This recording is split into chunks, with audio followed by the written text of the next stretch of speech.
ಒಂದು ಹಾಡು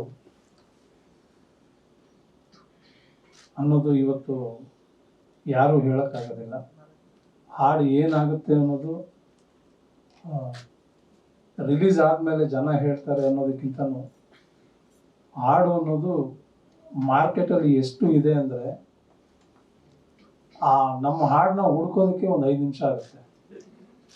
ಯೂಟ್ಯೂಬ್ನ ಪ್ರೆಸ್ ಮಾಡಿದಾಗ ಸೊ ನಮ್ಮ ಹಾಡು ಹುಡ್ಕೋಷ್ಟರಲ್ಲಿ ನಾವೇ ಒಂದು 5 ಹಾಡು ಬೇರೆ ಹಾಕಿ ಕೇಳಿರ್ತೇವೆ, ಆಮೇಲೆ ನಮ್ಮ ಹಾಡಿಗೆ ಬರ್ತೀವಿ. ಅಂದರೆ ಅಷ್ಟು ಹಾಡುಗಳ ಮಧ್ಯೆ ನಮ್ಮ ಹಾಡು ಗುರುತಿಸ್ಕೋಬೇಕು ಅನ್ನೋದು ಪ್ರತಿಯೊಬ್ಬ ಮ್ಯೂಸಿಕ್ ಡೈರೆಕ್ಟರ್ ಆಗಲಿ ರೈಟರ್ದಾಗಲಿ ಒಂದು ಶ್ರಮ ಇರುತ್ತೆ. ಸೊ ಆ ಶ್ರಮ ಗೆದ್ದಾಗ ಖುಷಿ ಕೊಡುತ್ತೆ, ಸೋತಾಗ ಜವಾಬ್ದಾರಿ ಹೆಚ್ಚು ಮಾಡುತ್ತೆ. ಬಟ್ ನಾನು ಈ ಎಲ್ಲ ಹಾಡುಗಳನ್ನು ಕೇಳಿದ್ದೀನಿ, ಇದರಲ್ಲಿ ಒಂದಂತೂ ಕನ್ಫರ್ಮ್ ಆಗಿದೆ, ಹೊಸದಾಗಿದೆ. ಯಾವ ಛಾಯೆನೂ ಯಾವುದೋ ಮ್ಯೂಸಿಕ್ ಡೈರೆಕ್ಟರ್ದು ಛಾಯೆ ಇರ್ಬೋದು, ಇನ್ಫ್ಲೂಯೆನ್ಸ್ ಅಂತ ಏನು ನಾವು ಕರಿತೀವಿ ರೆಗ್ಯುಲರ್ ಆಗಿ, ಅದು ಯಾವುದು ಕಾಣಿಸಲ್ಲ ಈ ಸಿನಿಮಾಲಿ.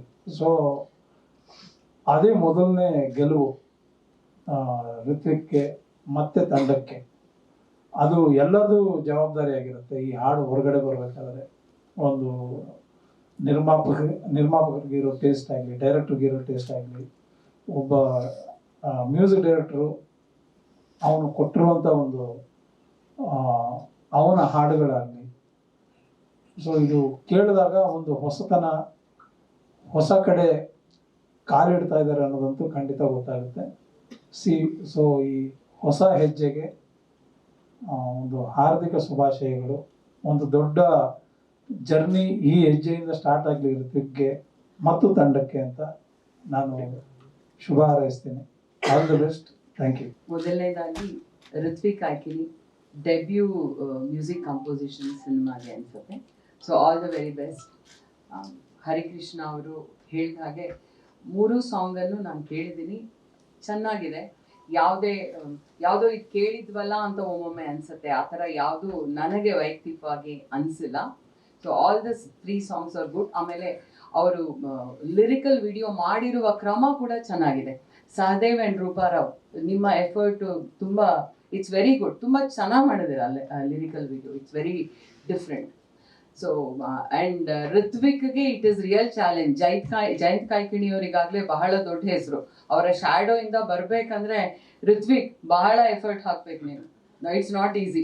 ಜಯಂತ್ ಕಾಯ್ಕಿಣಿ ಮಗ ಅನ್ನೋಕ್ಕಿಂತ ಋತ್ವಿಕ್ ಕಾಯ್ಕಿಣಿ ಅವ್ರ ಅಪ್ಪ ಜಯಂತ್ ಕಾಯ್ಕಿಣಿ ಅನ್ನೋ ಲೆವೆಲ್ ನೀನು ಹೋಗಬೇಕು. ಆ್ಯಂಡ್ ಅದು ನನ್ನ ಆಸೆ ಕೂಡ. Hope it will happen soon. And ಇವತ್ತಿನ ದಿನ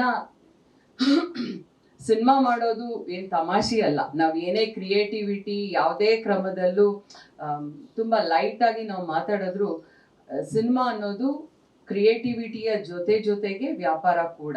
ಇಟ್ ಈಸ್ ಅನ್ ಇಂಡಸ್ಟ್ರಿ. ಹಣ ಇನ್ವೆಸ್ಟ್ ಆಗತ್ತೆ ಅಂದಮೇಲೆ ಹಾಕಿರುವ ಹಣ ವಾಪಸ್ ಬರಲೇಬೇಕು. ಯಾರು ಶೋಕಿಗೆ ಸಿನಿಮಾ ಮಾಡೋಕ್ಕೆ ಆಗಲ್ಲ.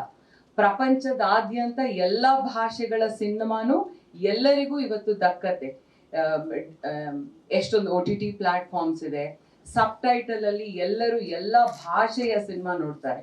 ಒಂದೇ ಅವರ ಮಾತೃಭಾಷೆಯ ಸಿನಿಮಾ ಬಿಟ್ಟು ಕೂಡ ಬೇರೆ ಭಾಷೆಯ ಸಿನಿಮಾನ ನೋಡುವಾಗ ಮೇಕರಿನ ಜವಾಬ್ದಾರಿ ಬಹಳ ದೊಡ್ಡದಾಗಿರುತ್ತೆ. ಹೇಗೋ ಕೇರ್ಲೆಸ್ ಆಗಿ ಸಿನಿಮಾ ಮಾಡಕ್ ಆಗಲ್ಲ. ವರ್ಷಾನುವರ್ಷ ಎಷ್ಟು ನಮ್ಮ ದೇಶದಲ್ಲೇ ಸಾವಿರಾರು ಸಿನಿಮಾಗಳು ಬರ್ತಾ ಇರತ್ತೆ. ಅದು ಜನಕ್ಕೆ ಇಷ್ಟ ಆಗಿ ಗೆಲ್ಲುವಂಥದ್ದು ಕೆಲವು.